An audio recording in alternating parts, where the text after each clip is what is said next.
Welcome back to another episode of the Rossetti and Stewart Podcast. He's Antonio Rossetti. I'm Justin Stewart. We're coming from you from remote locations all across the region. If you follow our show on Spotify, Apple Podcasts, Google Podcasts, YouTube, wherever you get it, just search the Rossetti and Stewart Podcast. And today we have a very special guest. You might know him because he played a few years for the Pirates, was a longtime veteran across multiple teams in Major League Baseball. Currently does some work with the Pirates for AT&T SportsNet as well. None other than the Fort, Michael McKenry. How you doing today?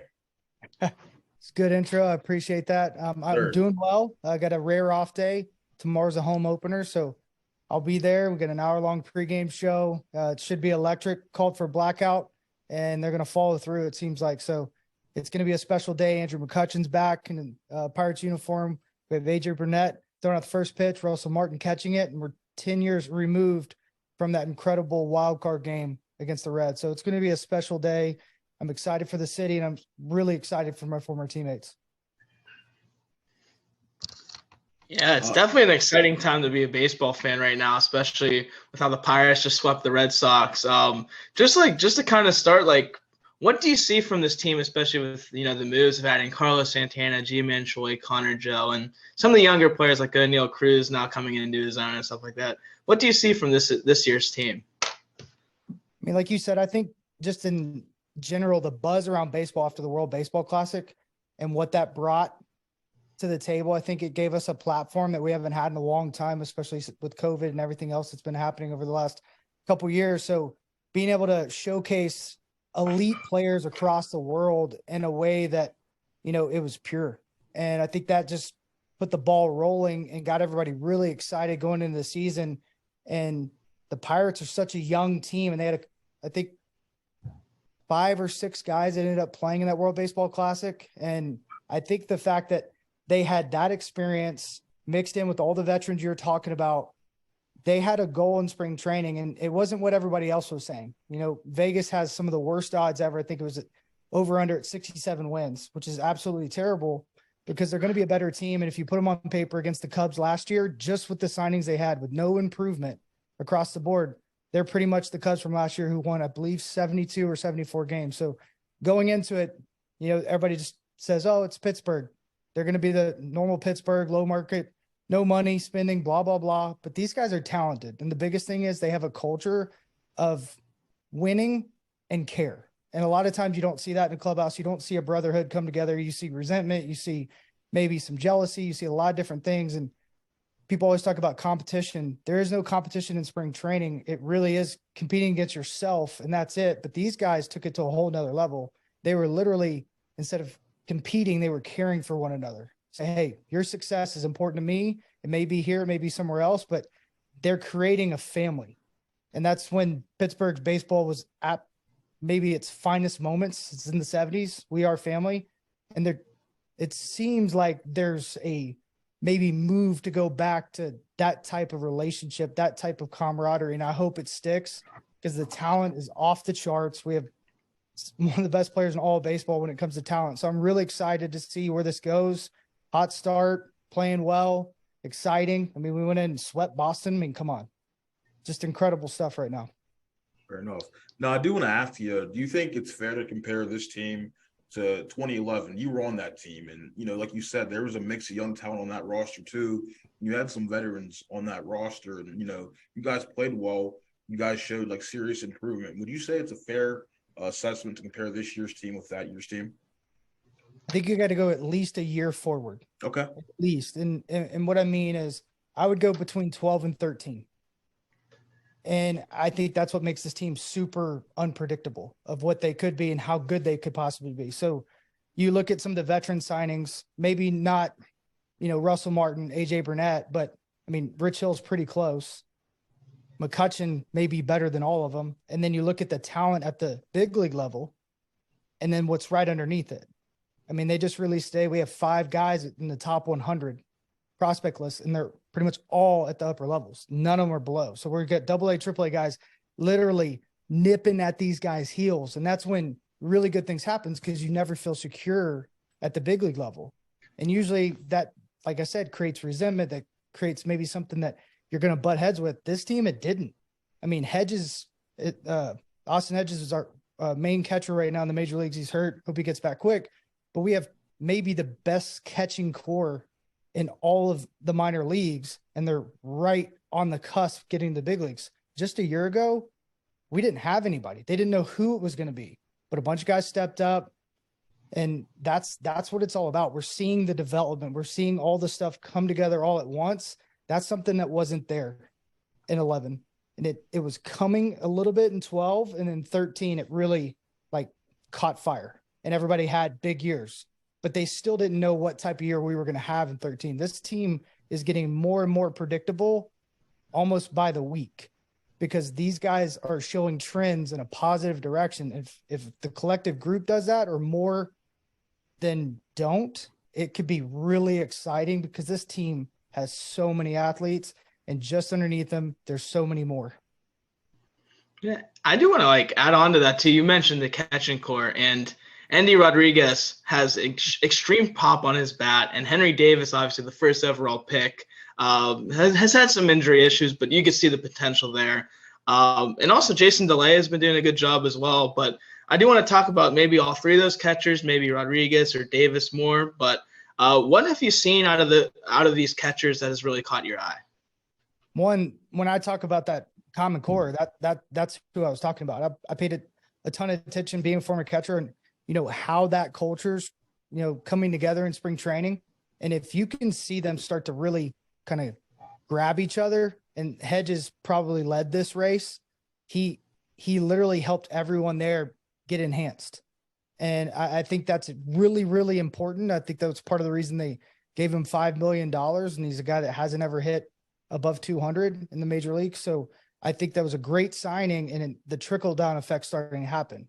So now you can have some reliability if and when Henry comes up and Rodriguez come up, that these guys are going to have someone to lean on, whether it's Heineman, whether it's DeLay or Hedges. All three guys want to win, and they want to help, and they have a servant leadership mentality. So that's going to help two guys that can absolutely hit the baseball a ton learn from guys that can absolutely receive, block, and throw. And that's going to be a really cool mold, because the reality of where Pirates are going to be at some point this year, they're going to carry three catchers. There's no way Andy Rodriguez is not going to be here at some point. He's on the roster. He could have been here recently. They called up Heineman. They had to designate a guy they just picked up off waivers. So that means he's going to be here at some point. They want him to catch. They want him to learn. He needs to work on that. It's probably the only skill he's not really good at right now, and especially at a major league level. He'd literally walk right into the middle of our lineup if he was here. So he's close.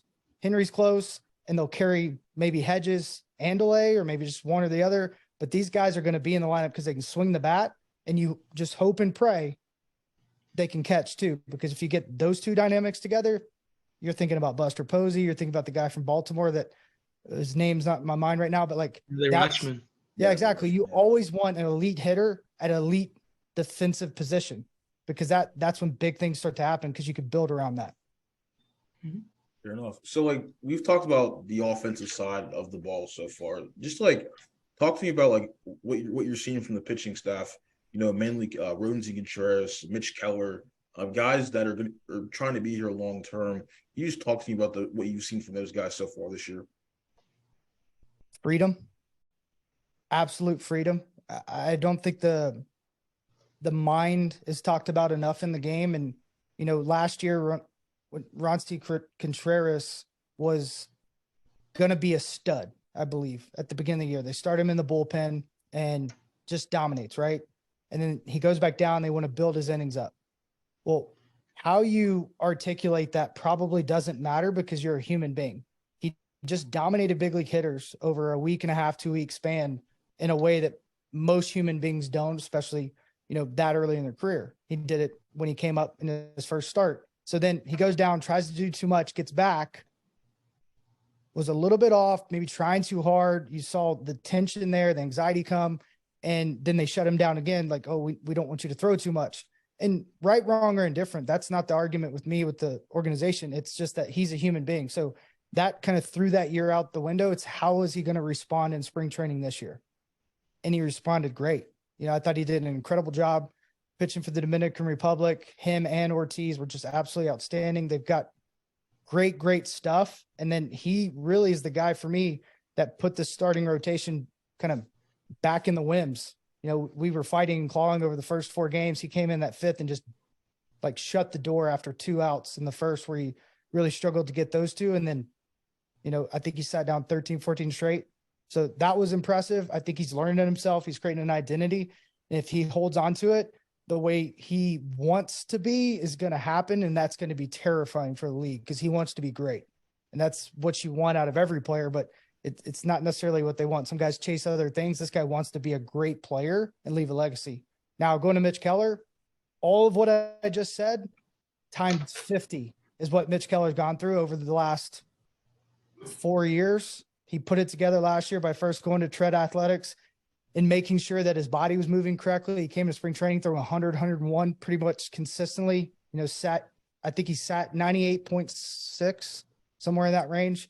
It's been a while, so I don't know if that number is exactly right, but he got crushed in April. Crushed. I mean, it just did not correlate. It was great. It looked cool. It looked like a video game, but it was not correlating. So he went to the drawing board, talked to Tread. They collaborated with Oscar, who's our pitching coach, and boom, all of a sudden he has a sinker.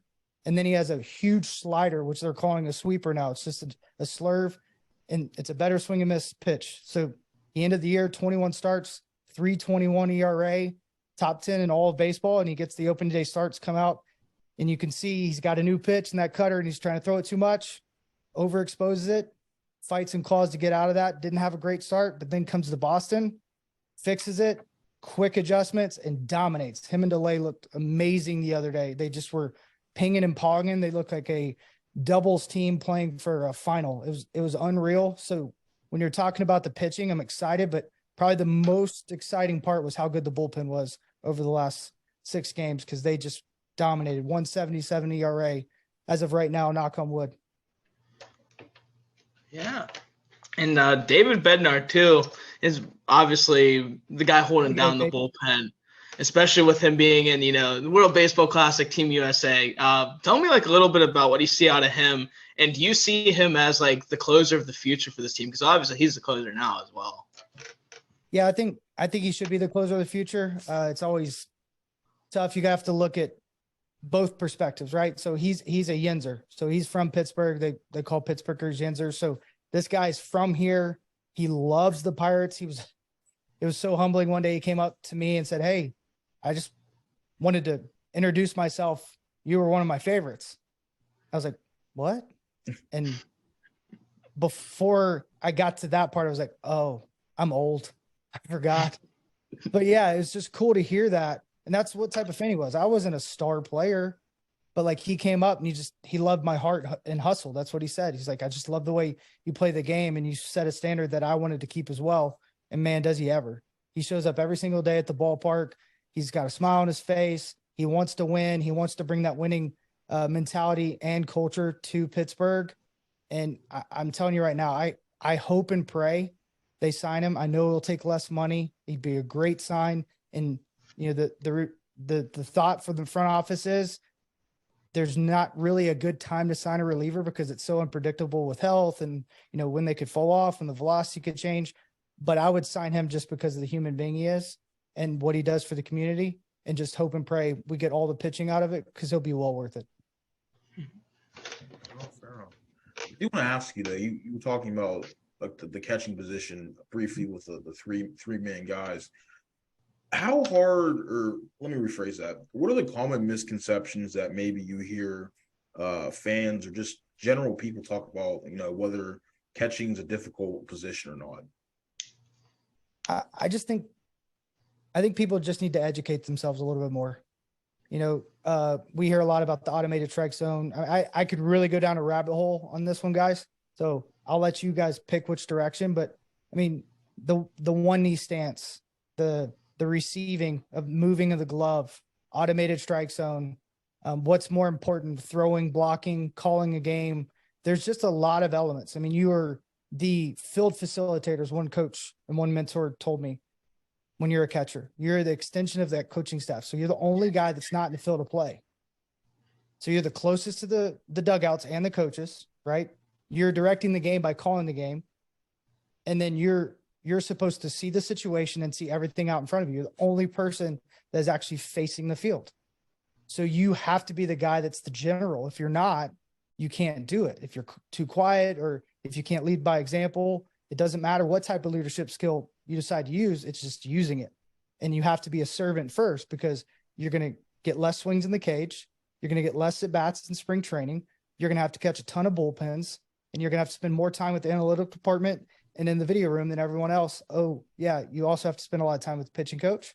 You have to learn technology. You have all of these different things that is technically going on. And then you have to go out and play and try to succeed, so you have a good, healthy, and long career. So I'll let you guys decide, which direction to go, but it's the hardest position by far in baseball. So I think you have to really pick the right human being and decide what's most important to you as an organization to really focus on. And for me, it really first, I want a guy that's going to be a servant first, that's going to call a game based on a personality, not a philosophy, and has a really good feel for the game. So that baseball IQ is probably the very first thing I want. And that's proof with Stallings, Delay. Both guys were non-relevant to get to the big leagues. They got to the big leagues and they're sticking. And that you'll see that a lot with guys at that position, because that ability to have some cerebral skills is huge. And then you build from there, because guys like that will learn and continue to grow.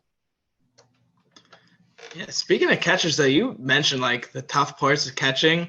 Another tough part too is just taking some stingers too, with foul tips and stuff like that. What's that? I said I loved it. I just I remember because I played catcher, obviously not at the highest level, but I played in high school, and there was just some times where you just get hit with it and you're like, it just shocks you. It's like, it doesn't hurt, but it definitely is a shocker. How is it though, seeing people? So we've seen Carlos Santana, for example, was a catcher, moves to first base. John Jason from catcher to first base. What are some of the mental hoops to get past? I don't know, just not only stingers, but the worry about getting another concussion, because we saw Francisco Cervelli was one of the players who had those issues. What were some of the mental hoops you went through with that? You play games with your mind. I think you are as tough as you want to be. So if you take a foul tip and you jump up and down once, maybe don't jump up and down again. No matter how bad it hurts, see how fast you can move forward. And I think that's the first thing you have to think about. And then with concussions, back in the day, guys got hit all the time. Equipment wasn't as good. It's just the technology on the other side now. Guys get hit and it's protection. We got to do this. Really more information sometimes can really hurt us in this industry, and you have to use it on both ends. So with Cervelli and certain guys, you have to look at what's the right mask to wear, right? When you get a concussion, if you don't know anything about concussions, it's all about your neck strength, because it's the jarring of the brain inside your head that actually causes the concussion, not the blow. It's what happens after the blow. It's that jar. So this one-piece mask, if not, being able to handle with your neck, it actually makes you jar more, and it's causing more concussions. A lot of guys wear that one-piece mask. So now they're trying to make it to where it deflects better. I wore a two-piece mask. I never missed a game for a concussion. I know I had multiple in my career, but they were never bad enough to me where anyone noticed, but my wife. That's one thing. It's making a decision. It's where's the line I'm not willing to cross with health, and where can I get to say I'll be fine, and understanding it. I mean, I got to that by learning myself really, really well, and I think that's really important. But Austin Head just took a foul tip recently. They took him out. He probably was fine. He didn't have huge concussion symptoms, but they pulled him back, said, hey, just take a couple days. We'll get you back in here and be fine. So that's always the hope. But yeah, you just want to continue to march forward. Whenever you get a stinger, whenever anything happens in the game, you just want to, march forward, because that's a great skill for life. If you think about it, right? You're going to get a lot of stingers in life. And if you just sat there and dwell on it, it's just going to hurt more. So if you move forward, maybe you stop thinking about it. And the best year of my career was because all I did was think about everybody else but myself, because our pitching coach was non-relevant and our bullpen coach was non-relevant, and the advanced scout asked me to run the meetings. So I had a lot on my plate, and I caught, I think, 8 or 9 debuts that year in the major leagues. So it was a lot, but it was the best year offensively I ever had. And that's based around me serving and not focusing on what normally I have a little bit more anxiety with hitting because I didn't play every day. Now I'm focused on all these guys around me, and good things were happening on the place that normally I have to have some anxiety or put too much pressure on myself. You mentioned like not always playing though. So like whenever you had like an off day or two, how did you keep your mind right and like just kind of like, relax, but also like not like, get too stressed out or whatever? Like, how did you like just kind of like take it easy, or was that just all you just like, I guess what I'm trying to say is like, how like were you still engaged even though you might have not been playing that day? So 2-part question. So I'm going to answer it in 2 different ways. So to answer your first question, off days, I was terrible at taking a day off, if that makes sense. I was terrible at it. I was constantly processing, constantly thinking, always wanted to get better, always wanted to move forward, always wanted to reflect. So that was a huge regret of mine. I wish that I turned off more. When I did, I had some of the best experiences, going to the Grand Canyon when I'm in the fall league, getting engaged when I'm in Hawaii. In the minor leagues, I did a great job of kind of getting away from the game and not letting it consume me, not letting it being my idol at times. That's really important. And it's something I tell kids. It's something I tell guys that I work with that are in the major leagues all the way down to youth level, because it's so important to be in the moment and then also let go of it for a while, get away from it. Right. It's like that nagging thing sometimes that you just got to walk away from, then reappreciate. And I'd also say, go to a game and watch in Little League. Remember the fun of this game, because it becomes a business. And once it becomes a business, it's only a matter of time before you lose that love you had when you were a little kid. And you see that happen time and time again. And it's really sad. And that's one reason I retired.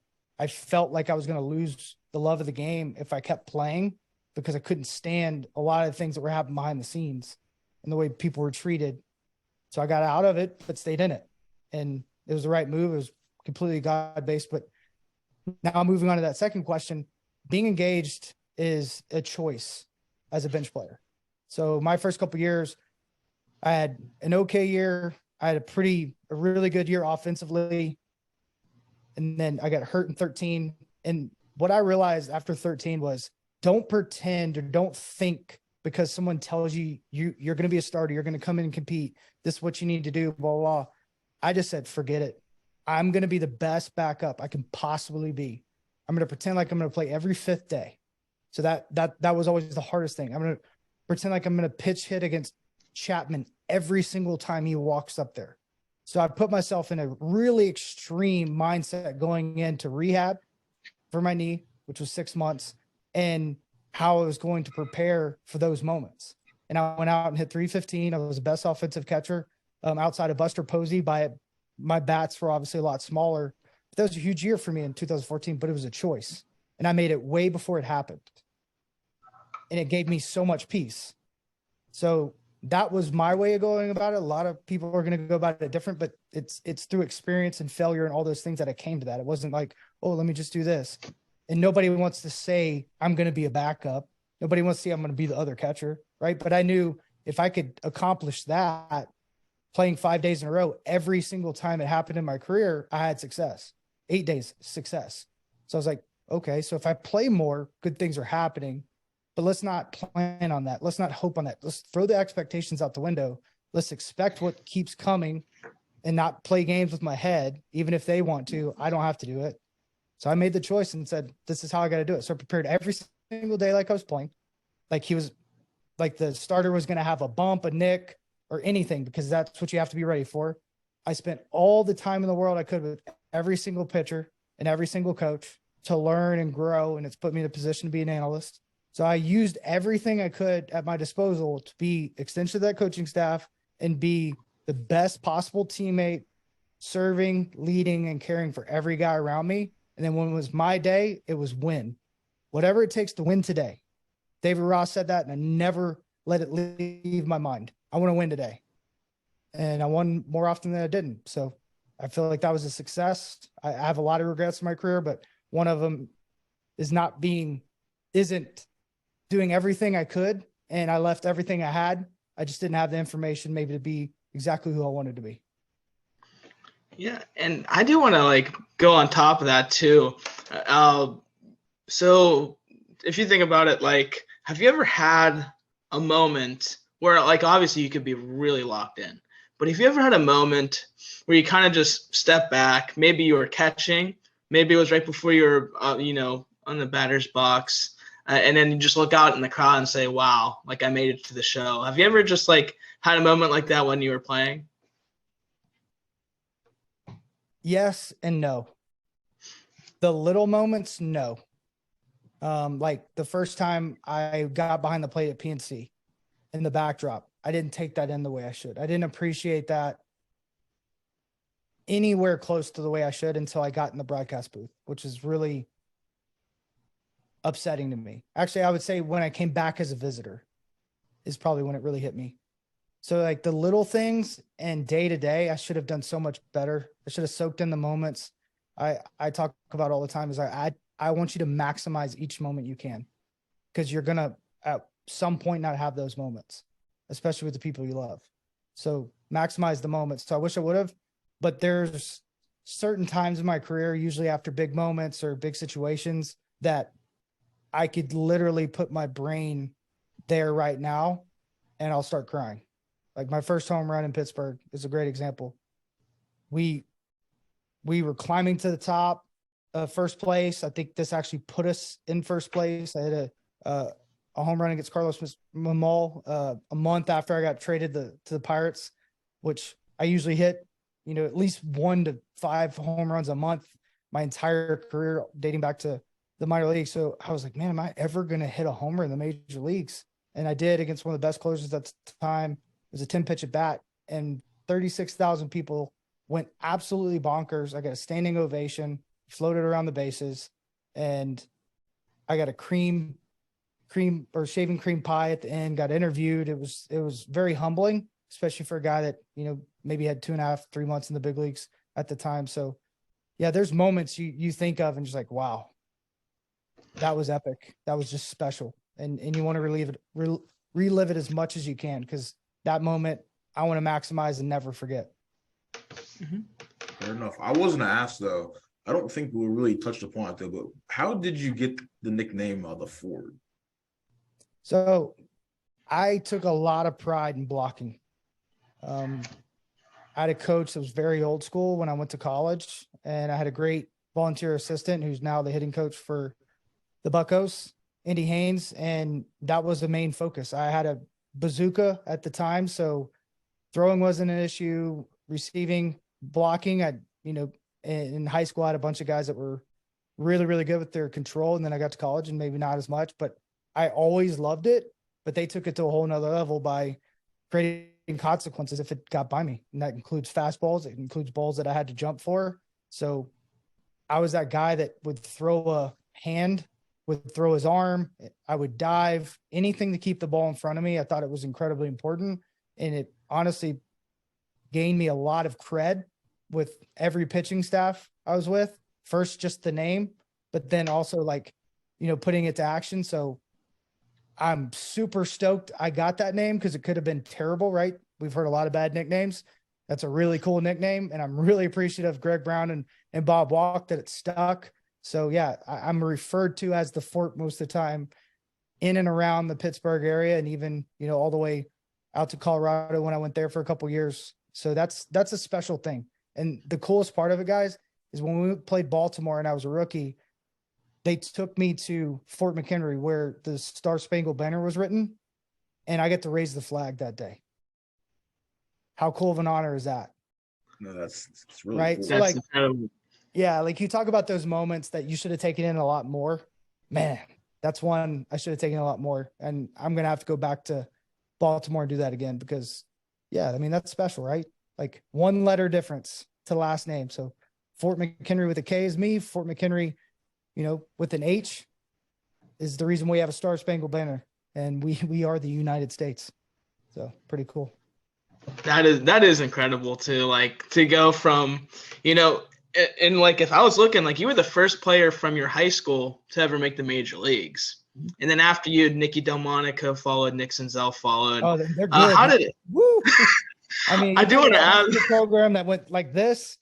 Man, they're special. So sorry, I had to go off on a tangent. My cousin was talking trash to me because his high school just beat Farragut, and I said, "Hey, listen, it's happened before, but the mountain top takes a while to walk to the top, and it only matters at the end." Right? You got him there. So don't ever forget that, because how many times we'd play them in sub-state and we'd be going to regionals and they were going home is every time over the last 2 decades. So I just always remind them, like, hey, nobody remembers the game that was played in district on a Wednesday night and you happen to win. They remember you winning the district and dogpiling. They remember you winning the regional and dogpiling. So always remind them, like, it pays to be a winner. Yeah, it's not, and plus, like, you get to the mountaintop, but you got to stay there. You know what I mean? Yeah, it's lonely. It gets lonely. I'm telling you right now. That's why most people don't stay there. Yeah, but I do want to ask, like, how does it feel to be like kind of I want to say the trendsetter into this? Well, obviously, like, there was probably players before, but you were the first one to make the majors out of that high school program. How did it feel to kind of be that first one and to maybe be the trendsetter and turn and just like help that program out? Humbling, honored, and I would say the biggest thing is it wasn't me. Tommy Farr, the coach there, revolutionized that entire program because of the human being he is. He's like a father figure. We're still really close. If you look up who Tommy Farr is, 3 times National Coach of the Year, Coach Spencer Strider. Some of the names he's coached is remarkable. He has a couple gold medals. He's got to be close to 20 state championships, but I know he's at least been to the state championship, over 20 times. Now he's at a different school. He went to a small school that never won state. They've been ranked nationally now. So when you think about anything I could have done, it would have never happened without his servant leadership, his shining light of his Christian faith, which was remarkable. He didn't put anybody's face. He just lived it, walked it, did it. And he's a guy that I look up to, and I see a lot of Jesus in, and I see a lot of what I want to be as I move forward in my life. Amen. I do want to like add on to that too. You mentioned the faith. How important is faith for you in your walk in life right now? Oh, it's great. I suck at it. But it's great. And I think everybody sucks at it, right? Because we have a standard that's perfect, and everything's just kind of down from there. So it's huge, man. Like, I've had 5 knee surgeries. I've lost family members. One of the hardest days of my life is when I watched my soon-to-be wife, 3 months later, we were getting married, watch her dad pass away. And at that moment, we had to take care of every single thing, every bill, the funeral, everything. It was very, very hard watching someone you love grieve. You can take it on yourself a lot of times, but watching the person that you care about more than anything, that was really, really hard. So yeah, I don't think I get through almost anything in my life, especially when it's compounded, without faith. And there's times where I put faith in the wrong things, especially baseball.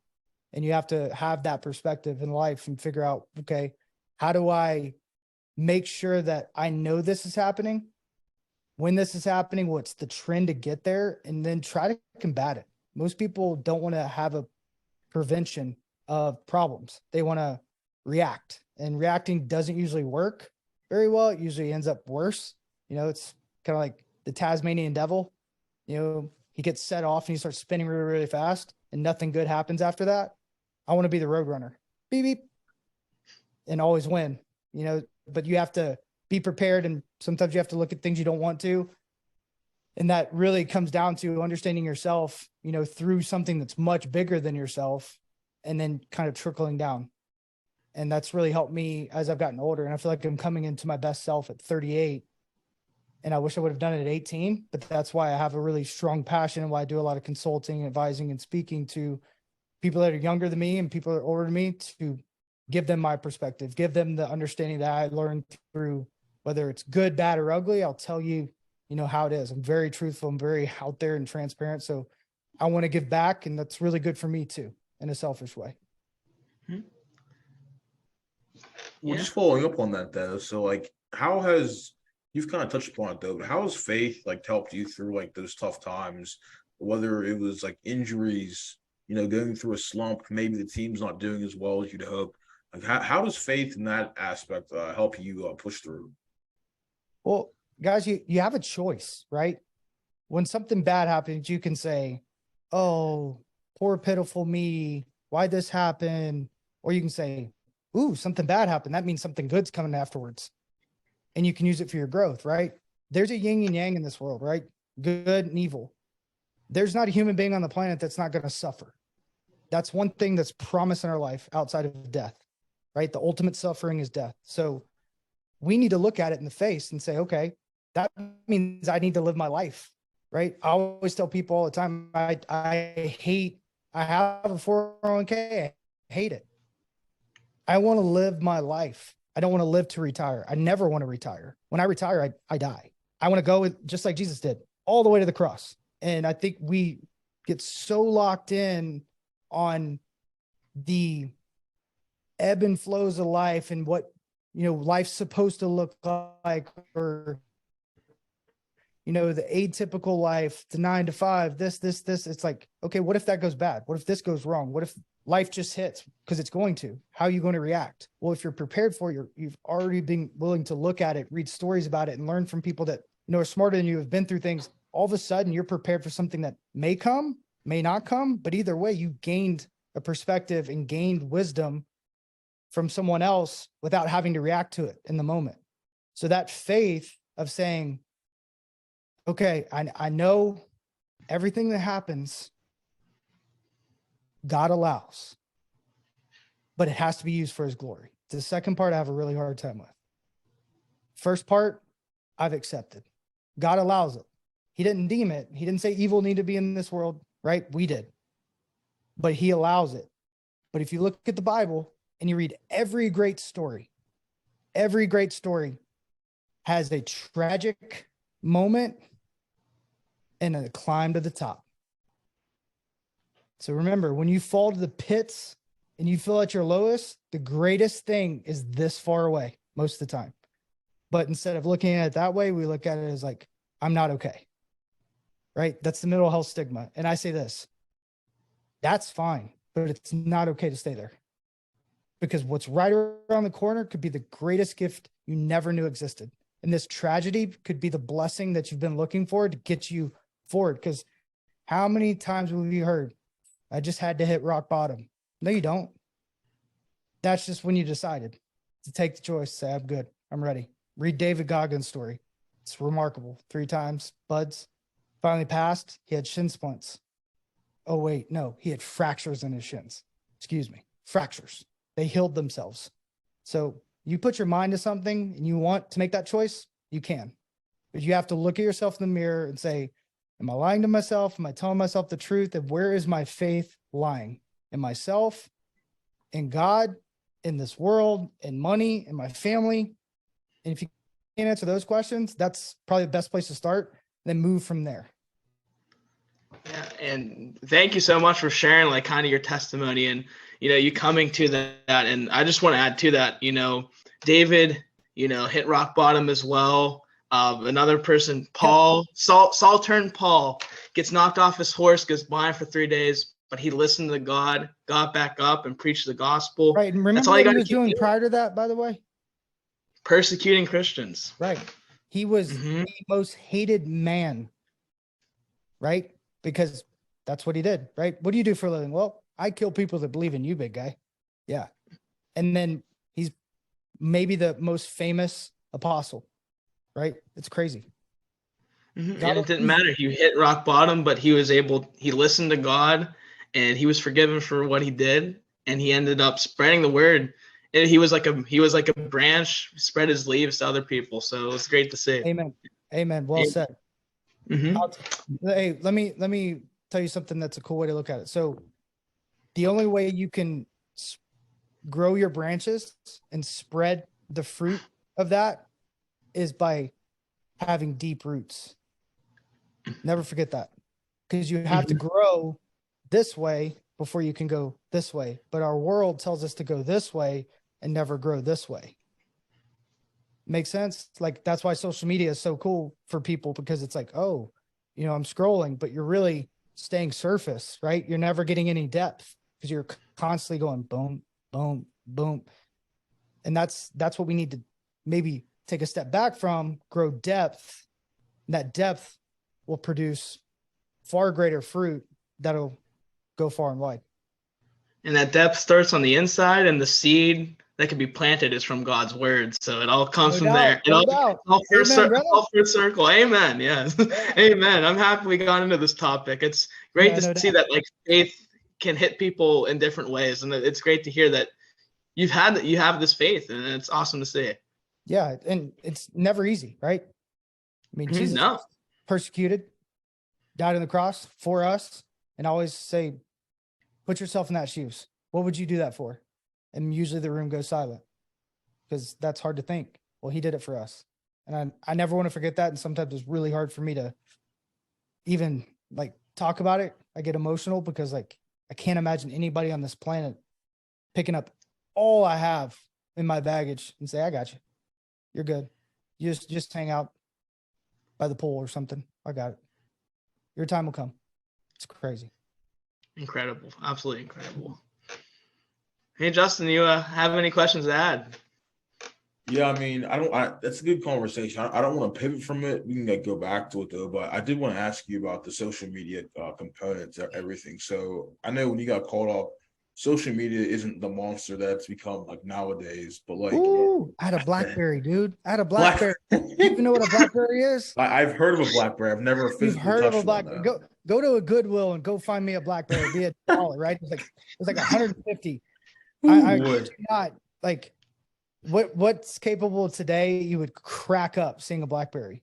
It looks like it's just funny, man. It's so how much has changed, man. I sound like a grandpa. This is great. Okay, here we go. No, you're good. You're good. So I was going to ask you social media. So I don't know how you dealt with like criticism, by media or just like anyone like online. Like for you personally, I'm not sure if you were an active Twitter or social media user during your playing days, but just like, I know you see the comments like nowadays though, but like, just how do you like navigate that and just, kind of not like take all that in because it can be overwhelming.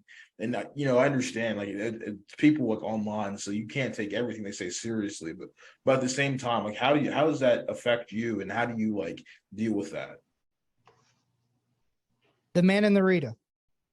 It is not the critic who counts, not the man who points out how strong the man stumbles, or where the doer of deeds could have done them better. The critic belongs to the man who is actually in the arena, whose face is marred by dust and sweat and blood, who strives valiantly, who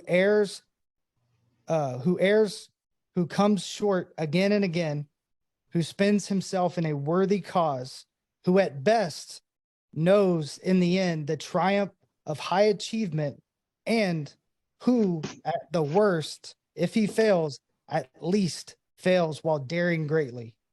So that is his place shall never be with those cold and timid souls who neither nor victory nor defeat. Theodore Roosevelt. If you haven't heard that, or if you have, I'd read it 9,000 times a day if I could, but not my problem, right? Here's the reality. At one point in my career, I realized I was a lightning bolt strike in the face. So the odds of me making it to the major leagues was like getting struck by a lightning bolt this year. Now look up the odds of you getting struck by a lightning bolt. It's 0.016. That's how odd it is for me to play one day in the major leagues. So having perspective is the greatest gift you can always have against critics. I didn't know that until 4 weeks ago, which is a problem. So every kid I've met, I tell them this is how hard it is, but this is how cool it is. So I think that's the first thing. And then the next thing is, I had a coach tell me this one time: on your best days, turn on the radio. On the worst days, turn on your favorite song.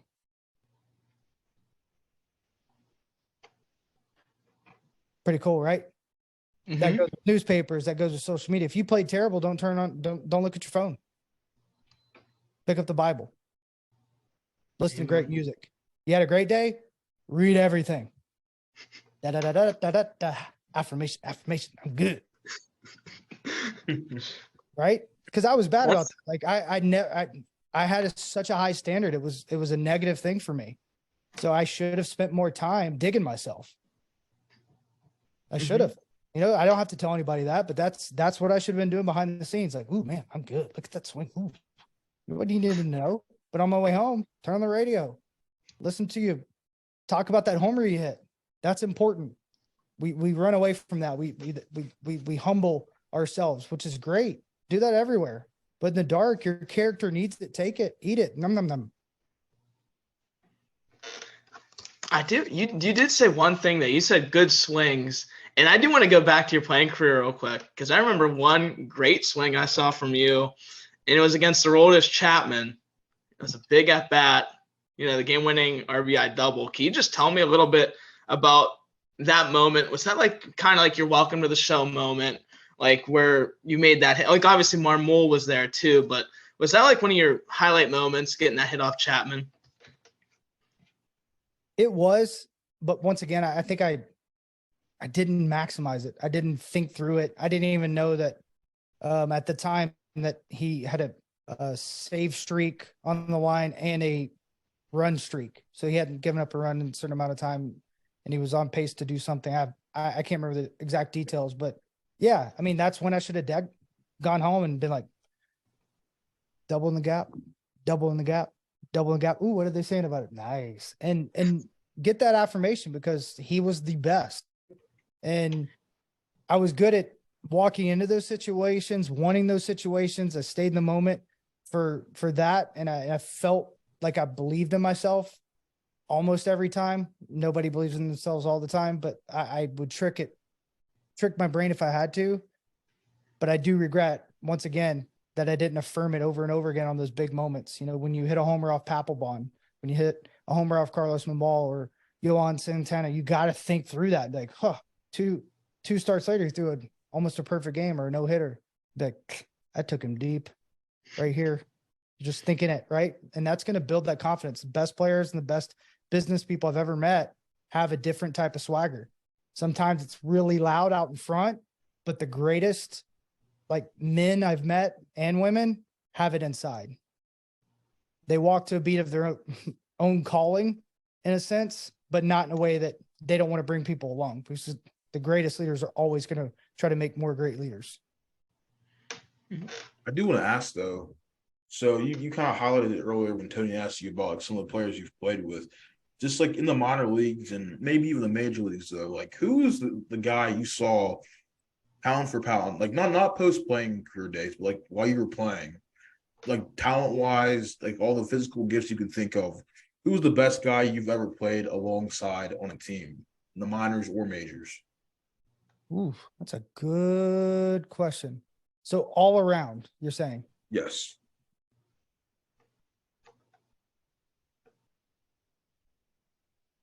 Starling Marte. That's a good pick. It's a very good choice. That's it. Done. Yeah. He's Mike Trout, but never became Mike Trout. He has, if you look, like I remember seeing something on MLB Network back in like 2013, 14, and it compared his like throwing velocity, his speed, his bat speed. They're all a little bit higher than Trout's. Like it's not even like same. They're actually like a little above it. And it's crazy. Yep. It's funny you mentioned that because Isn't that crazy to think about? It is. All the analytical numbers are better. And then it's like, but wait a minute. That's maybe the best player of the last generation, right? Of our generation, at least mine. That's crazy to think, huh? So that's why I had to think about it, and I was like, yep, Starling. Yeah, no, but yeah, what I was saying though, like that's funny you mentioned that, because as soon as you said Starling Marte, it brought me back to a conversation I had with his father, Tony's dad. And we were talking about, oh, well, he has all the tools to be the best player in baseball. And like silly me. I just looked at him kind of like side. I was like, yeah, okay, dude. But Tony mentioned the MLB Network thing in the graphic, and like, it makes a lot of sense now that like you said, he says it, Tony said it too. So, I just thought that was interesting you said that. Was there anything with Starling Marte you saw like maybe in the minors that like just caught your eye, or was it just something you just saw with him, like his aura and his personality? Well, the easiest way to put it is the day he showed up to the major leagues, I didn't play with him in the minor leagues. Okay. He goes, I'm going to swing the first pitch, hit a home run, puppy. He swung the first pitch, he hit a home run, puppy. He gone. Right? I mean, Dallas Keuchel. Yeah. Yeah. I mean, that's how good he was. And he could have been a lot better, but he's going to be great. Like, he's going to look up and say, man, I had a great career. And there's nothing wrong with that either. But I think he could have been somebody that's in that top 20 all-time list. Fair enough. I do want to follow up on that question though. So we talked about the World Baseball Classic early on. Baseball over the past, decade or so, it's really started to get populated with guys that are not born in the U.S. and it's just really integrated. It's become a little bit more diverse. Just like speaking on your experience, what's it like playing with guys that aren't from the U.S. and like just like seeing like the way they handle their business and just interacting with them? Like, what's that like in a clubhouse? 5 years from now, you'll be asking that question to all the non-U.S. born players. Bet me. Right? Bet me. I think it's going to be the biggest hodgepodge in all sports as long as they get into rural America and the inner cities the way they need to. And it's going to be awesome. That's why it's America's pastime. Right? I don't see just genetically, unless they keep going over into Europe, that the NBA is going to, all of a sudden bring over kids from Brazil. You're not going to run them away from soccer. You're not going to run, in the Dominican Republic, Venezuela, all those countries, they play soccer or baseball, and basketball, football. I mean, could you imagine any of those guys walking off the soccer field to go put on pads and get crushed, right? Or making the guys that played rugby, it has happened, once or twice in the NFL, but making them put on pads and go in the NFL? No, but there's a lot of guys from Australia that play baseball and they played in the major league. So I think it's going to be literally a World Series one day. I believe that. I think the World Baseball Classic is going to be the new standard where there's going to be divisions, United States, Dominican Republic, maybe it's East World, West World. I have no idea, but that's the hope. That's the dream. And I think we're going to see it get more and more of a melting pot. It's going to look like the United States. Everybody's different. Everybody's from different backgrounds. I think about it like dogs. It's like a bunch of mixed breeds playing against each other, right? Like, you just don't know where they're from, how they got here, and who cares, right? It's just a bunch of great players. But yeah, learning the culture for me was fun. I played in the Dominican Republic. It made me appreciate so much how hard it's got to be for them when they come over and why they stick so much together. And even before I went there, I spent a lot of time with some of the Latin players to get to know them, to understand them. And I loved it. I lived with a couple of them. A couple of times they didn't speak very good English, but it helped me grow and I learned them. They were both pitchers. So yeah, like, I think it's great. I think it's great for the game. I think it's great for anybody to learn someone else's culture, someone else's background, because we all have a story. We don't know until, so I love it. I love that baseball is going that direction. I can't wait to get to know Choi. I can't wait to get to know Bay. I can't wait to get to know O'Neill Cruz better. Andrew McCutcheon's one of my really good friends. So it's like getting to know everybody from every different background. I mean, Andrew grew up in a very poor part of Florida, and a lot of people don't know. So like, he's literally changed his family for generations, and it's stories like that that's just remarkable. So yeah, I think the story is the coolest part. Culture maybe be second. I do want to. I'll let you go, Tony, after this. I want to ask this though, like a follow up though. Just like you kind of touched upon it also. So as far as like growing the game of baseball, like internationally, I think they've done a really solid job and we saw like the ratings for the World Baseball Classic were through the roof. But as far as they're like doing an okay job. They're doing okay. I don't want you to give them too much credit. They can do way better. No, I was gonna follow up with that. I think they've done a solid job, but I do think they can do better, like you said though. But especially like in the U.S., I think there's certain like populations and areas within the U.S. There's for a lot of different reasons and factors. I understand, but my question to you is like how can we and maybe more so the U.S. and globally for that matter, how can we continue to like promote the game and like get maybe more people involved? Transparency. Period. Like I could go into the weeds on that, but like, do you guys know anything about the Dominican Republic complexes they build down there? Yeah, a little bit. Okay. Now a little bit, right? Do you know anything about the complexes they build in the inner cities in the United States or in the rural parts of America? Don't worry, I'll wait. Right? Problem. Huge problem, right? So you have to ask yourself why.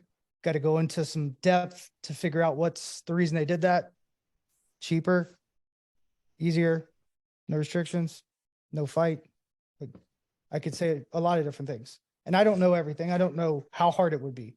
And I'm absolutely ecstatic what they're doing in the Dominican Republic, what they're doing in Venezuela, what they're doing in different parts of the world. Like, don't get me wrong. But we live here too. So I think the standard should be at least even.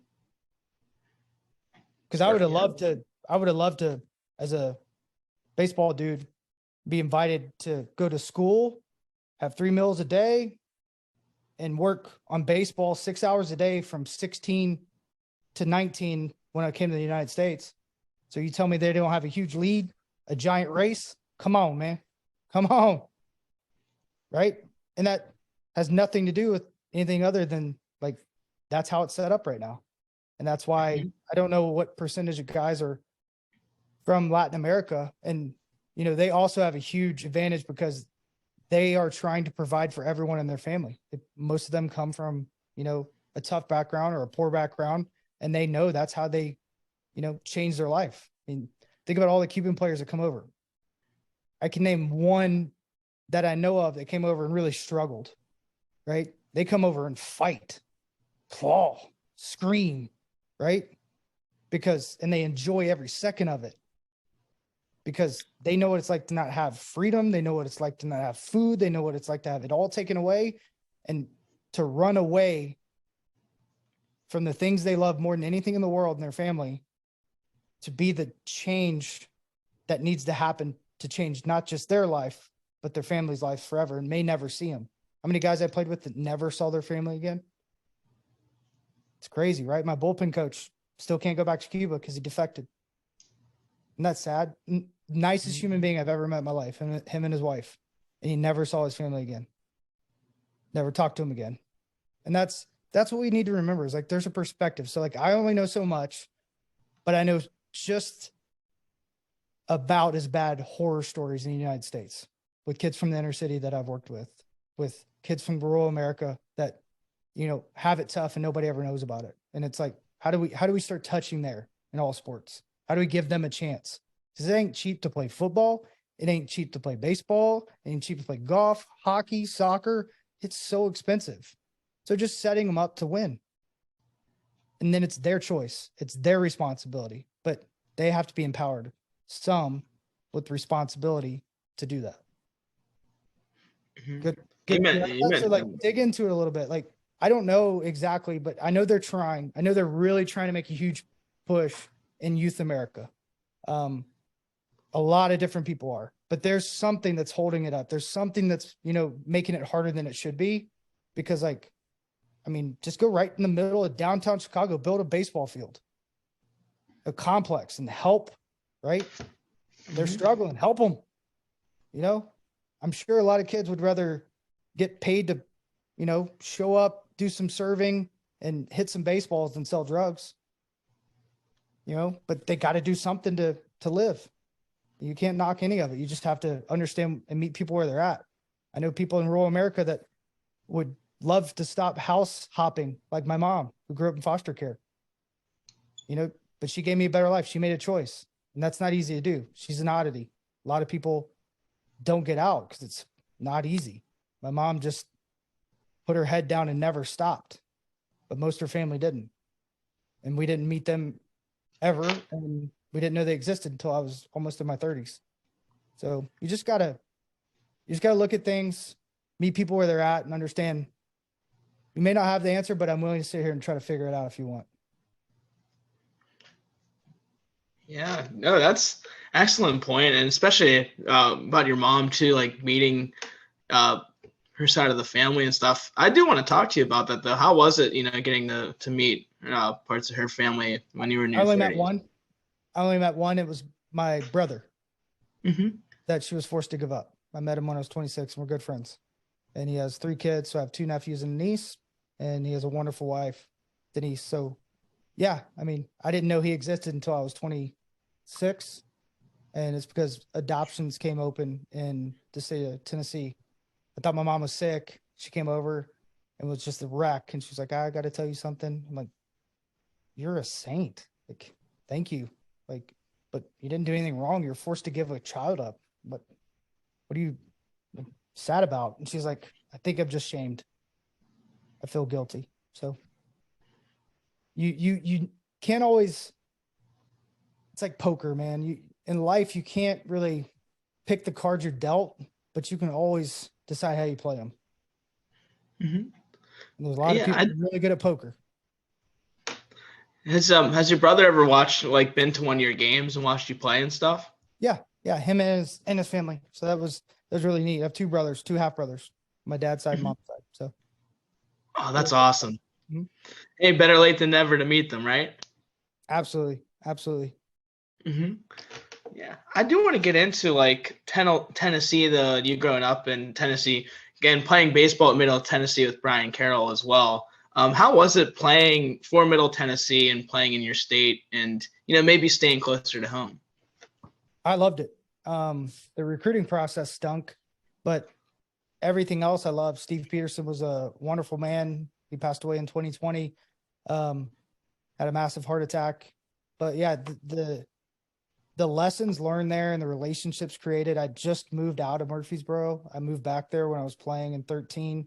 Stayed there until 2022 when we moved here in November. So now we call Pittsburgh home. But yeah, I mean, that's how much I thought of it. I moved away from my hometown in Knoxville, moved to Murfreesboro, and I really think it, had a huge part of the man I am and the person I am, especially with the relationships I created, my wife created. I mean, I met my wife there at 19.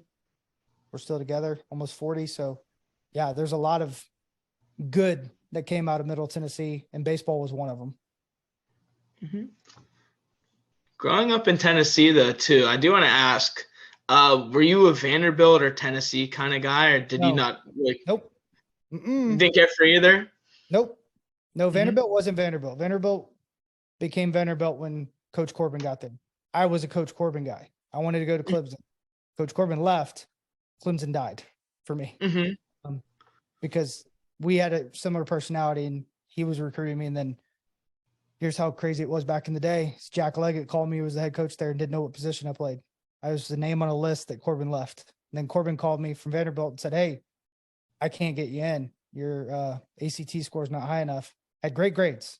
Had a couple learning disabilities, didn't take tests well, and didn't want to have the cheat codes that they give you when you have those disabilities. So I didn't make a good score, couldn't get in, and he didn't have the loopholes he has now, which is kind of incredible that the NCAA allows private schools or semi-private schools to have so many loopholes comparative to public schools and regular schools. So that helps them a lot. But if you have them, use them. So yeah, I was in love with either. I was loving Middle Tennessee. I played there my freshman year. I wanted to go there, and luckily it worked out, but I had to fight for that. I called them, I texted them. I did not text them. I BlackBerried them, or Nokia. I guess it would have been there in high school. So yeah, I'm a big believer you don't wait on things to happen, you make things happen. And my wife says my greatest gift is I can take down any resistance with my persistence. because I will be persistent. I do want to ask you It though. rhymes too. It does, doesn't it? I do want to ask you though. So, like, was baseball always like the sport you wanted to get into, or did you have interests elsewhere? I mean, I thought it was Michael Jordan for a long time, but I'm 5'9". I'm 5'9", man. And I was told I was going to be 6'3". So I want to find that doctor. I doubt he's still alive unless he's like 180. But yeah, I love basketball. And, I think God kind of moved me out of it in a weird way, because I played my freshman year. I wasn't going to play, but the freshman coach, Coach Smith, he had a little Smith in him. He always said it like that. But his dad actually coached Michael Jordan, from the same hometown. Big, lanky, black guy that could still dunk, but wore these giant spectacle glasses, like he couldn't see anything. But man, he could absolutely play. And I came for fun, and I would play like pickup games in the morning at 5:30 with the guys that were going to be on the basketball team. And then I just didn't show up for tryouts because I was just going to focus on baseball. I knew that, I was fully grown at 12. So let's just be honest. I wasn't going to grow anymore. I was 14 or 15. And he came and pulled me out of class. He said, I want you on the team. You're just ahead of someone that would actually fill up the water bottle. And because he said that, I said, I'm in. He goes, see you tomorrow. I showed up every day. I was on the practice squad until the first game. I started, never turned back. Showed up for my sophomore year, made the varsity. And he told me I couldn't catch bullpens. It wasn't Coach Smith. If it was, I would have stayed. I would literally fight and claw for anything for that man. I loved him to death. But the head coach wouldn't let me catch bullpens in the afternoon. So I never showed up again. Wow. Yeah. Yeah. So I knew what I could do. I knew what was right. I wasn't going to be able, my parents weren't going to be able to send me to college, on their own dime. I was going to have to take out a loan if anything. So I was going to get a scholarship. Like I knew I had that in me, and I knew I was going to. So I set my mind to that and just moved away from basketball. So. Yeah. I do want to ask this. I did like playing goalie, and I wanted to punt. Was the other two things. But in Tennessee, soccer overlapped, and then I went to punt for the football team and kick, and they lined me up with the linebackers on the list on the wall, and I didn't even show up. I walked to it, saw it, and left. Coach asked me, where were you? I'm like, what do you mean? I wasn't there. He's like, yeah, your name was on the list with the linebackers. I was like, exactly. I wasn't there. Like, that's not what I wanted to do. I wanted to try to get a dual scholarship at a where I could maybe kick or maybe punt, because I was probably going to go to a mid-major or whatever. But, that's a great way, because I was a goalie and I had a decent leg. I figured, why not? I have some friends that are pretty good at it in the Colquitts. They were willing to dive into it with me and teach me. So I was going to do it. And then, You mentioned the Colquitts, though. I mean, they were both punters for a long time. I know. 4 of them. Oh, yeah. Yeah. There's a lot of. I remember the one from the Browns, though, because I went up to Cleveland to watch one of their games once when the Holmes went up there his second year. But how's your relationship with that? You're talking about Britton, right? Yeah. Mm-hmm. Yeah. So Britton was my age. I played against him in soccer, played against him in basketball. So just that competitive nature. And then Dustin was my best friend's brother's age. So I had enough kind of run-intos with those guys to get to know them well. And then also Britton dated one of my best friends in high school. So got to know him a little bit better then. So we just, talked and whatnot. And, that competitive nature, you always seek out, I think, when you're really competitive, other competitive people to, whether it's pick up basketball or whatever, to make sure that, you're trying to raise your standards consistently. Mm-hmm. Yeah. And my next question to you is I do want to kind of shift towards this point too, because we're interested too, and now you're broadcasting too. So you've had a life of being an athlete and playing.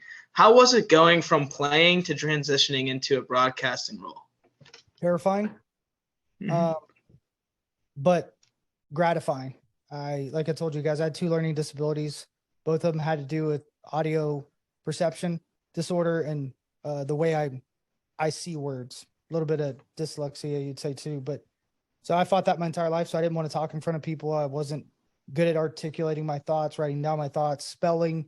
I got mixed up in my head. I went too fast. So the mere irony of me being where I'm at is kind of funny, to be honest. My wife pushed me to do it during a dark time when I hurt myself in 13 with the Pirates.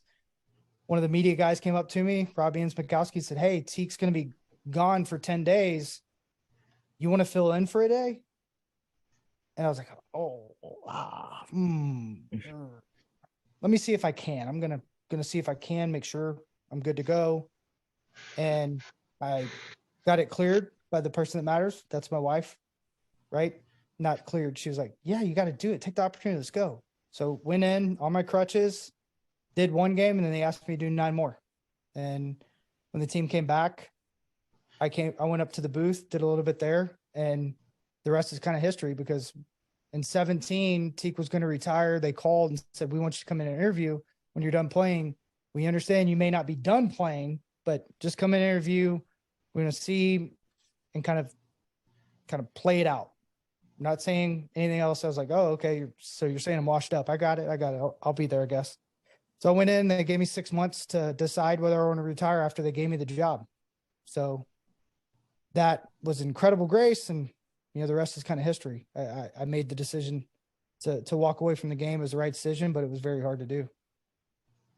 Fair enough. So, talk to me about, you do the pre and post game, and you might do some play-by-play, but just talk to me about the preparation that goes within doing that, because obviously, people have this, you just show up, you just start talking, but no, there's a lot more to that. Can you just kind of talk to me about what you do to prepare for a pre-game, post-game show, or even a play-by-play position?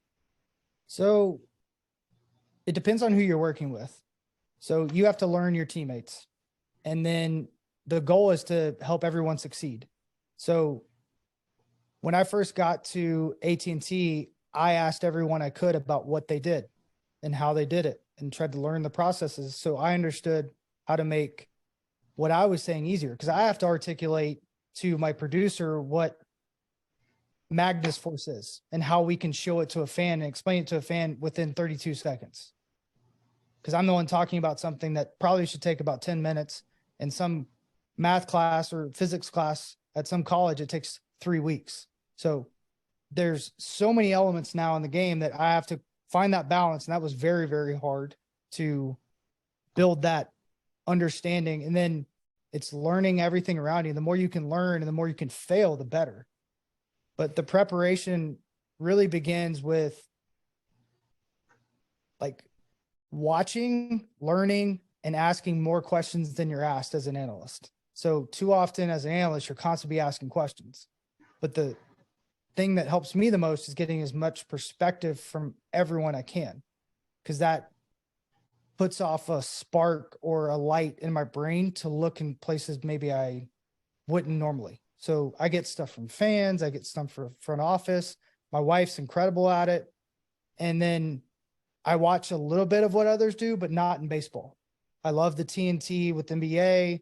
I see what other sports are doing, because baseball falls into, kind of the same old sometimes. And now that I've gotten really into media and stuff, I built a little studio at my house. I've gotten into the technical side, the audio side, still awful at it, but I'm learning. And that's made me better and better and better. So there's certain times where as a pre and post game analyst or in the broadcast, everything goes wrong. I make a joke every single time. They should call it the messed up cast, because every day a monitor goes down, your mic goes down. We've had blackouts. I've done a whole show with absolutely no VO. So we're telling you the highlights. You see it. We don't. Think about how hard that would be. I've done segments where it's completely off memory. So you just kind of adapt and you learn, and you got to love how to adapt. And then you also have to have really good conversation with the people around you, because if you don't have a good relationship with the people around you, it's not good stuff. So there's a lot of prep. There's a lot of different ways to go about it. I like learning other people's prep, learning the processes, and that helps me understand how to be a better teammate, which makes a better product. And that's, at the end of the day, all that matters for the fans. Yeah. And I do want to ask now too, like speaking of having good people around I you. have one more thing that I can't believe I didn't say. I never forget how hard the game is. So I make it a point to hit. I make it a point to throw. I don't do it as much as I'd like. I hit, I throw, I'll catch bullpens. I'll face somebody if they ask me to. I'll do anything I can to get a perspective that I couldn't get as a media person in someone's mind. And I tell that to every person that wants to be in broadcast, go stand in and see how hard it is to see. Be like, man, could I hit this? Like, play catch, ask to be around kids, go to camps, be in the game that you're a part of. And if you're not, terrible. And then also show up. And what I mean by that is show up. Where? I don't care. Just show up. And that'll take you straight to the top. Consistency wins. Yeah, the game certainly is hard too. Like, just there was this one player I played with who played for LSU named Trent Fittmeyer, and he was on my high school team. And I had to get it is a very cool name, but he threw 94 miles per hour. And I just remember just being like your average sophomore, just seeing the pitch go in. And I was like, I cannot imagine having to deal with this every game. But on top of that, like, you got people throwing upper 90s, and some of the breaks and the switches like people have on their curveballs and stuff and all that. And just like the change of speeds. Oh, it's just crazy. That's awesome. You still do that though, and still get in just to get that feel again. I think you have to, as long as you can. Mm-hmm. No, that's what's it's so wild, because Gamecast, like broadcast nowadays, they'll show you like the VR view of the batter's box, and I still don't think he does it justice, obviously, but like just like looking at that, it's actually hard. That win reality is harder than at points for me. When I was trying it, I thought it was harder than actually hitting. I did. I was like, I'd rather just go face Chapman. This is too hard. Maybe it's because I'm not a video game guy, but I was like, come on, like this isn't fun. Because like the major league side, they have every single guy, right? I'm just like, this is too hard. Yeah, I mean, people kill me with that. Like, I'll argue with people like on Twitter. I'm like, oh, I can get 3 hits off this guy. I'm like, yeah, good luck. Well, I'll tell you what, next time they do it, say, hey, there's a thing called eye pitch. Make sure you do not allow them to use foam baseballs. They have to use real baseballs, and they have to use a wooden bat. And they either have to get that bat donated, because they want big league wood. Trust me, they want big league wood. So, one, they have to use Major League Baseballs, eye pitch, no foam balls. Remember that. And they have to bring their bat. And then let them try, because the eye pitch will do the same shape, same spin, same velocity as anybody in the league, and you can set it up to their extension and the release and everything else. So let them try. And people don't realize too, like going from aluminum bat to a wood bat is such a big difference. Like grip wise, and the ball doesn't travel as far. It's tougher to get around. Like people don't realize. To be honest, I think if they use wooden bats early on, I think most players would choose a wooden bat. The feel of it is better. When it hits your bat and you hit it good or bad, it gives you an instant feedback. It's a different animal. I loved it. You loved it, yeah. Yeah, and too, when you foul the ball off, it smells like a campfire. Mm-hmm. So you sniff your bat, you'd be like, oh man, I want some marshmallows.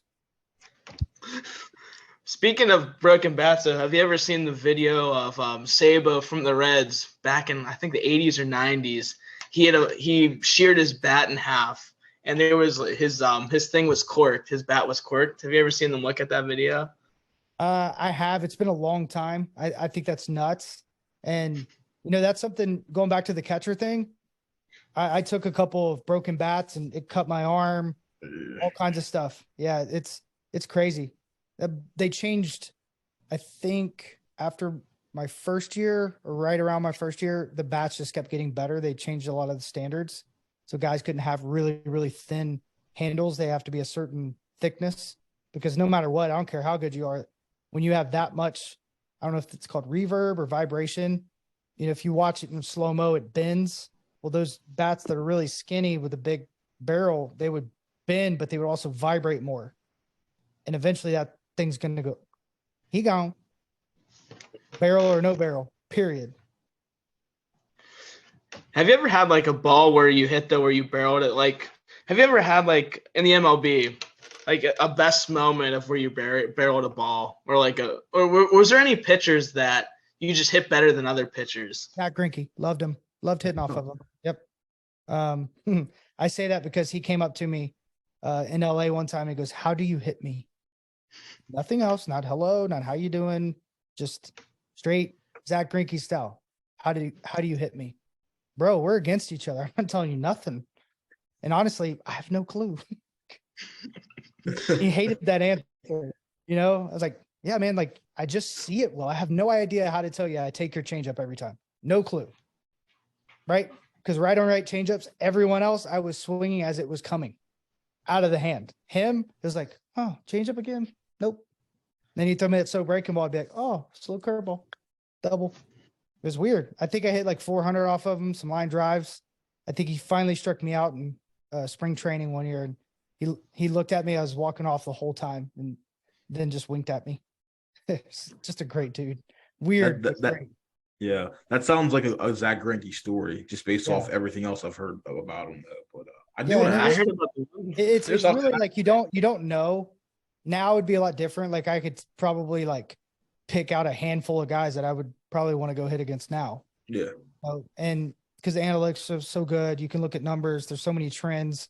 I would completely change everything I did on maybe my approach at the plate, almost everything. But I'd have to trust it, which is very, very hard. That's probably the one thing nobody talks about enough is like, if you don't have enough time, you can't trust it. And a lot of times you're fighting for your life. There's very few people that have a guaranteed job in the major leagues. So you're fighting and you have to be allowed to make mistakes. And that's not normally what they want you to do, right? They want you to succeed pretty quickly. So yeah, if I had time, I would love to test that theory. Well, you opened that can of worms, so I have to ask you. You can give me 3 pitchers. You can give me a pitcher. It doesn't matter. Who would you want to face right now? Because there's a lot of good pitchers right now. I'd want to face Spencer Strider. I don't think I could hit him, but I want to see it. I honestly, I wouldn't want to face the guys that I think I could hit. I'd want to face all the guys I don't think like are normal, right? I'd want to face the tough of the tough. I'd want to face Verlander and see him again and see the change he made and see if I can see it. I'd love to face DeGrom again and see if it looks the same as it did. Just probably more of that. And then the elite bullpen arms. Give me them all. Like, can I make them one pitcher? I know you said 3. But like, no, that's fine. I want to face all the dudes that do something elite and say, okay, how does that thing break 17 inches? Let's see them. And literally just if I was hitting against them, I would pray I wouldn't swing, but I'd probably break my back in half trying. Like Bugs Bunny. Yeah, because that's more intriguing to me is like I would rather fail and learn than succeed and be happy about it. Like I think that would be a blast. Yeah, speaking of that, have you ever had like a moment where someone got you so good on a pitch where you're like, dang, like this sucks? Like a moment. How about many moments? Many moments. Come on, man. Hey, it's baseball. I mean, the league average right now is like 240, so it happens to a lot of people, right? That's right now. I think last year was 231. It's lowest in recent history. Yeah, like game's hard, so that happened a lot. But I'll never forget. Like there was times where before there was the strike zone and everybody could see it at home. That like certain veteran guys just got more of the plate, and that was demoralizing as a rookie. It's like I struck out 4 times my very first start, and I didn't strike out on a strike the first 3 at bats. So what did I do my 4th at bat? I swung at anything that was moving. It's like, I'm going to strike out if I get to 2 strikes. So yeah, that was probably the hardest part. And then after that, it just depends on the day. I mean, there's times where like, I remember I had to pitch it against Blake Tryon. I always get it wrong. Trident. Yeah. That was unfair. Wade Davis threw me the 3 best pitches of his life. That was unfair. I faced Kershaw, loved facing him because I tried not to swing, and I would usually walk. once I figured that out, I think I had 3 walks in a row, and then he struck me out on the 3 best two breaking balls and 1 slider. I had no shot. I should have just stayed in the dugout and watched it from the side. And there's times where that just happens. They're just that much better than you. You know, Porcello threw a sinker. I swear it started in the dugout and came out of the dugout and then came over the plate somehow. I mean, that's how good these guys can be at times. Like, I didn't know that was possible. See you later. Good job. Bye-bye. I do want to ask you about that. Will always be a good hitter. Yeah, I do want to ask you about that though. So, like, your mindset when you were at the plate. So, you know, viewers that watch on TV, like, we're not inside the head of a player. So, like, you know, you're up 3-0 on getting the count. It's a full count, 3-2, 0-2, like whatever. Like how does your mindset or approach change when you're at the bat? So when I played, or how it should have been with perspective now? If you want to give me both or one or the other, I think both would be, you know, valuable. So I tried to keep it as simple as possible, and that evolved over time. So at first, I'm looking for a heater and I'm going to adjust. And then you learn that I want to see the sinker up, slider up. And then it's like, oh, I need the slider to start at me. I need that breaking ball to, you know, start at my shoulders, depending on the break. And then the change up, you pray that it's up and you swung at it right, because a lot of times you can't see it. And then the game keeps evolving. So like, then you see change ups going down and in from righties that you never saw. You see backdoor sinkers that you never saw. You see a front hip cutter, because they're adapting constantly to you. And the one thing I regret more than anything is finding my comparables. Like, me and Andrew McCutchen are similar in stature, right? He's 5'10", I'm 5'9". We have a very similar swing path to the areas we hit the ball. If I would have watched him, I hit 6th a lot of the time as the Pirate, or 7th. I could have watched how they pitched him. They were going to pitch me similar. I never thought about that until I got, you know, into Colorado. So I was way past that. And then I didn't have him there. But because I was a backup other catcher and he was an MVP, my brain couldn't go there. No one else is good. But if I got enough at bats and I understood my strengths and the confidence and blah, blah, blah, I could have been at least power wise somewhere in there. I could have never hit for the same average, could have never had the speed, could have never had the athletic ability, but I had that power in me, bat speed, everything else, but I never looked at it. I didn't know it. So all that would shift, right? If you guys were talking about Marte, I would look at my comparables. I would look at what that guy has, and I'd look for my win, period. So there was guys I would never, ever hit unless it was luck. And I would say, I can't hit this guy. Let's go 1 for 4, 1 for 3, or 0 for 3 today. If I can get 2 walks, 0 for 2 is awesome. And I'll win the day. I would bunt more. I would look at who's hitting well behind me or in front of me constantly to see how they pitch. I would make sure to see the spin on the day, something I learned a lot. And then I would take the approach accordingly. And now I would look at the end zone rating, because about 90% of the time, 0-2 pitches with a lot of guys, it's out of the zone. So I can actually say my 0-0 approach would work 0-2. So exact opposite of what I wouldn't go to a 2-strike approach there. But there's times I wish I went to a 2-strike approach from the get-go. And there's definitely the number one thing I would do is I would swing at the first pitch every time it was in my area. I used to take way too much. I walked quite a bit. I had pop that got me in trouble. But if I would have swung at the first pitch more often, I think I could have dramatically been a better hitter. But it's all those things that's perspective. You just didn't know. Like, I didn't know that until I was in Tampa Bay that I was in a 90+ percentile on hard contact, hard hit percentage, contact in zone. Like, I didn't swing and miss when the ball was in zone. So I had all these good tangibles now that I got to go back and break myself down that could have made me a way better player, a way different player. And I would have owned it. But I love that I didn't know it, because I wouldn't be who I am now and be able to help others the way I can if I did.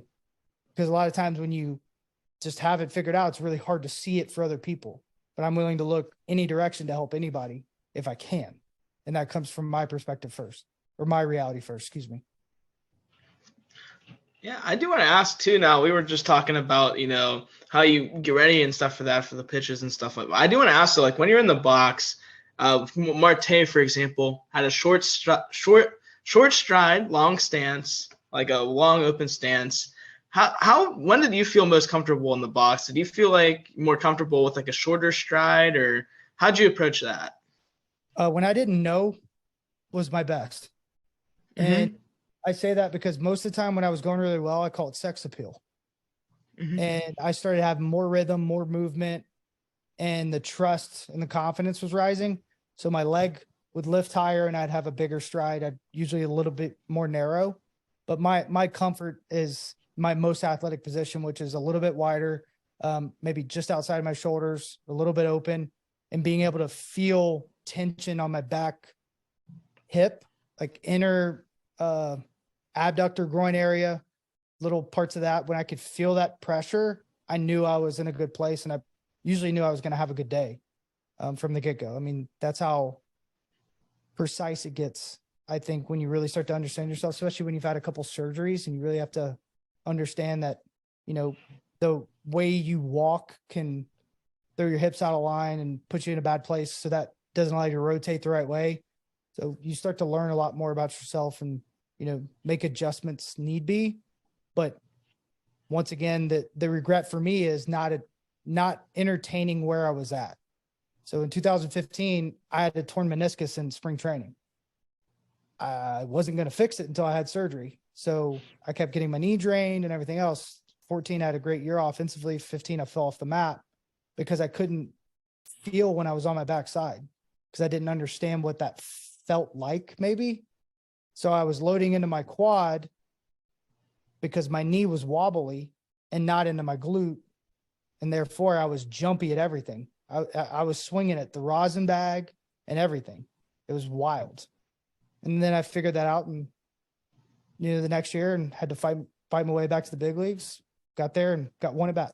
So it's just one of those things. Yeah. And, you know, just kind of like, Justin, do you have another question to ask real quick? Honestly, I mean, I really don't. I mean, I know it's yeah. We kind of got I got to jump off here in a minute. I got to work out in a dinner. So. Oh yeah, well yeah. Jump off in a minute. So yeah, just I don't have any more questions. We would go. I could go all day, but like it's always good. Like if you guys want to do it again sometime, I know you guys are young and trying to get into this realm. I'm happy to do it when I can, and I appreciate you guys adapting to me today because you know it's sometimes tough to fit stuff in. I get so busy. So yeah, just keep going. We got a couple more, and then we'll bounce off. Awesome. Yeah, I think that's a good bending point then today. Yeah, I mean, if you want to ask one more question, I don't want to take any more of your time away. So. Oh, you're good. You're good. Go one more, then we'll move on. All right, Tony. Yeah. My last question, just to kind of wrap up, what's advice that you may have heard at any time in your life that you'd give to, you know, someone maybe playing baseball or just maybe someone in life in general? Man, he didn't tell me he was going to go that deep. Last question. Yeah. I'll just finish off strong, right? Yeah, I'm in the Dead Sea right now. Isn't that the deepest sea? I didn't hear this from anyone. Brene Brown made it famous, but I would say lean into your vulnerability. It'll lead you to places you could never imagine. Don't be afraid to fall on your face because your face may need it. You know what I mean? Like, and what I mean is sometimes we don't look at the scars we have. We don't look at the problems we have. We don't look at the life that we have led up to that point. And some of those things you cannot control, but they've affected you. And I hate the term control what you can control without the statement of, and be ready to be pissed off. Be ready to be angry and mad and frustrated at all those things you couldn't control because of standards that weren't high enough or understandings that weren't had or lies that were told. So just be vulnerable now, be transparent now, first with yourself and then with others, and you'll get that back eventually. And then the last thing would be treat everybody with the utmost respect as Jesus would have treated you as the guy that was right next to him on the cross. Amen. Well, there you have it, ladies and gentlemen. Michael McKenry, longtime MLB catcher, current analyst at AT&T SportsNet for the Pirates. Check him out. throughout the baseball season. That was our podcast. You can find our podcast on Apple Podcasts, Google Podcasts, Spotify, wherever you get your podcast. Just search the Rossetti and Stewart Podcast. Tony, great doing the podcast with you as always. And Michael, appreciate you hopping on. Really appreciate it. Yeah, thank you so much for coming on. Thank you. I really appreciate it. It was fun. Yes, sir. Well, have a great rest of your day, man. And same to you, Tony. Tony. Guys too. Yep. See you. All right, see you guys. Bye. Peace.